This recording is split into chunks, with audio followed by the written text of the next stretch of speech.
नमस्कार दोस्तों इस कलयुग में आपने देखा होगा कि अक्सर जो बच्चे कोई गलत काम करते हैं तो इसकी सजा उनके साथ उनके माता पिता को भी भुगतनी पड़ती है।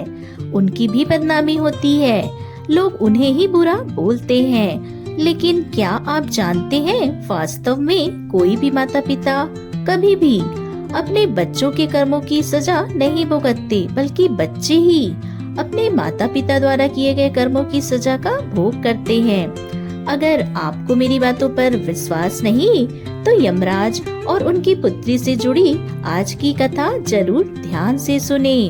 आखिर कोई भी संतान अपने माता पिता द्वारा किए गए कर्मों की सजा कैसे भुगतती है। अगर वीडियो अच्छा लगे तो वीडियो को लाइक जरूर कर दीजिएगा।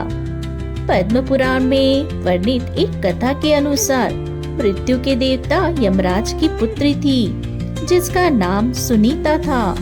वह अपने माता पिता के प्यार और दुलार के कारण बहुत ज्यादा बिगड़ गई थी।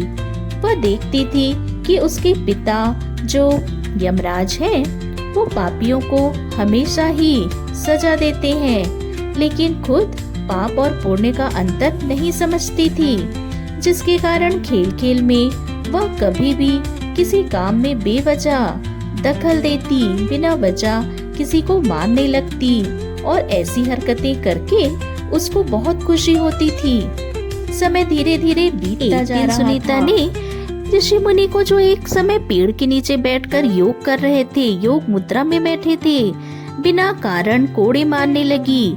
कोड़े जैसे ही पड़ते तो ऋषि मुनि पीड़ा से छटपटाने लगे और सुनीता ऐसा देखकर बहुत ज्यादा खुशी से झूमने लगी, क्योंकि उसके लिए सिर्फ एक खेल था।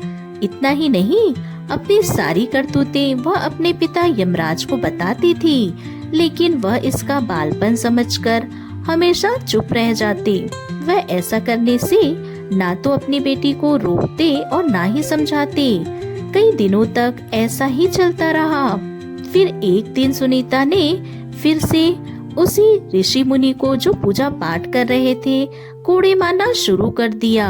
और जब ऋषि की पीड़ा असहनीय हो गई तो क्रोध में आकर उन्होंने सुनीता को श्राप दे दिया। उन्होंने कहा, तू धर्मराज की बेटी तो है, लेकिन तेरा विवाह एक ऋषि पुत्र से होगा।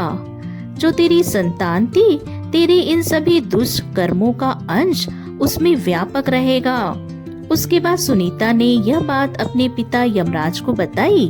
तब धर्मराज को अपनी भूल का एहसास हुआ और उन्होंने सोचा कि उन्होंने बहुत बड़ी गलती कर दी। कभी भी अपनी बेटी की हरकतों को नहीं रोका, बालपन समझकर टाल दिया। उन्होंने कभी भी अपनी बेटी को भले और बुरे का ज्ञान ही नहीं दिया। तब उन्होंने बेटी से कहा, बेटी, मुझसे बहुत बड़ी भूल हो गई, जो तुम्हें मैंने सीख नहीं दी, इसलिए तुम्हें श्राप मिला है। लेकिन समय हाथ से निकल चुका है। फिर यमराज बोले, बेटी, निर्दोष तपस्वी को पीटकर तुमने अच्छा नहीं किया। बुरे कर्मों के कारण ही तुम्हें यह श्राप मिला है। अभी भी संभल जाओ, अच्छे कामों में मन लगाओ। इसी तरह काफी समय बीत गया। जब सुनीता विवाह योग्य हुई तब यमराज को उसके विवाह की चिंता सताने लगी, लेकिन उसके श्राप को जानते हुए कोई भी उससे विवाह करने को तैयार नहीं था। जब कोई रास्ता नहीं निकला तो अप्सरा रंभा ने उसे मोहिनी विद्या का ज्ञान दिया और वह उसके लिए वर ढूंढने के कार्य में लग गई। अब सुनीता भी किसी को मोहित करने की विद्या जान चुकी थी। उसके बाद रंभा उसे अपने साथ लेकर वर की तलाश में निकल पड़ी। तब उसने नदी के तट पर अत्रि कुमार को देखा और सुनीता अत्रि कुमार पर मोहित हो गई। रंभा की माया और अपनी मोहिनी विद्या के बल पर उसने अत्रि कुमार को मोहित कर लिया और देखते ही देखते रंभा ने भी दोनों का गंधर्व विवाह करवा दिया, जिसके बाद दोनों सुखपूर्वक रहने लगे। फिर कुछ दिनों बाद एक पुत्र का जन्म हुआ, जिसका नाम वेन रखा गया। वह पुत्र भी अपने पिता के समान ही धार्मिक श्रद्धा रखने वाला था, गुणों से संपन्न तथा आचार विचार और व्यवहार में भी सभी उसकी तारीफ करते थे। इस बालक में अच्छे कुल में जन्म लेने के, उत्पन्न होने के सभी लक्षण दिखाई देते थे, किंतु माँ के श्राप के कारण धीरे धीरे उसमें दुर्गुण प्रकट होने लगा। कुछ नास्तिकों के संपर्क में वह बिल्कुल ही नास्तिक हो गया। उसे ईश्वर, वेद पुराण और शास्त्र सब कुछ झूठ लगने लगा। इतना ही नहीं, यज्ञ, पूजा पाठ आदि चीजों को भी अब वो पाखंड समझने लगा और उससे दूरी बनाने लगा। अपने माता पिता का कहना भी नहीं मानता। राजकाज में भी उसका हस्तक्षेप इतना ज्यादा बढ़ गया कि उसके अपने पिता भी खुद को असहाय समझने लगे। राजा तो उसके पिता अंग थे, लेकिन आज्ञा वैन की चलती थी। अब सुनीता भी यह बात समझने लगी कि उसके संस्कारों का परिणाम अब उसके पुत्र में दिखने लगा है। वेन का हट इतना ज्यादा बढ़ गया कि अब वह किसी के भी वश में नहीं था, और इतना ही नहीं, उसके इन दुष्कर्मों से प्रजा भी बहुत दुखी रहने लगी। पिता का अपयश इतना बढ़ गया जिस कारण उन्होंने अपना घर और राज्य त्यागना ही उचित समझा, और राजा के घर त्यागने के बाद अब अंगपुत्र वैन को राजा बनाया गया और समझाया गया कि तुम्हारे दुष्कर्मों से दुखी होकर तुम्हारे पिता ने राज्य त्याग दिया है। अब तुम उत्तरदायी समझो और ऐसा काम करो, प्रजा को सुख दो। लेकिन दोस्तों, राजा बनकर वेन इतना अहंकारी हो चुका था कि उसने कहा, आप लोग मुझे ज्ञान ना दें, स्वयं ही मैं बहुत बड़ा ज्ञानी हूँ।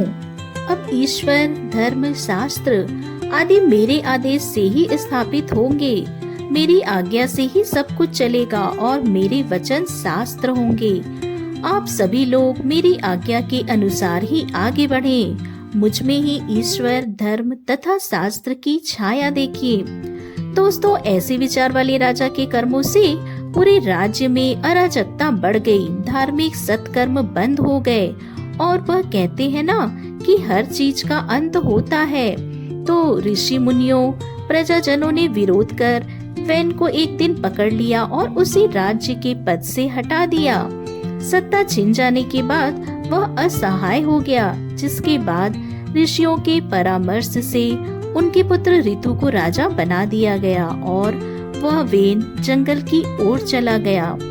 तो दोस्तों, इस कहानी से हमें यह सीख मिलती है कि अच्छे कुल का मनुष्य भी कुसंगति के कारण अपनी मर्यादा भूलकर कुकर्मी बन जाता है और अपने कुल धर्म को भूलकर सबके दुखों का कारण बनता है। वह खुद तो बर्बाद होता ही है, लेकिन अपने साथ पूरे कुल का नाश कर देता है। तो दोस्तों, इस कथा के माध्यम से आप भी समझ गए होंगे कि किस प्रकार माँ बाप के कर्मों की सजा उनके बच्चों को भुगतनी पड़ती है। तो हमारी आज की कहानी आपको कैसी लगी, कमेंट में जरूर बताइएगा। और ऐसे ही कुछ नया देखना चाहते हो तो वीडियो को शेयर करें। हमसे जुड़ने के लिए चैनल को सब्सक्राइब अवश्य करें। हमसे जुड़ने के लिए आपका बहुत बहुत धन्यवाद।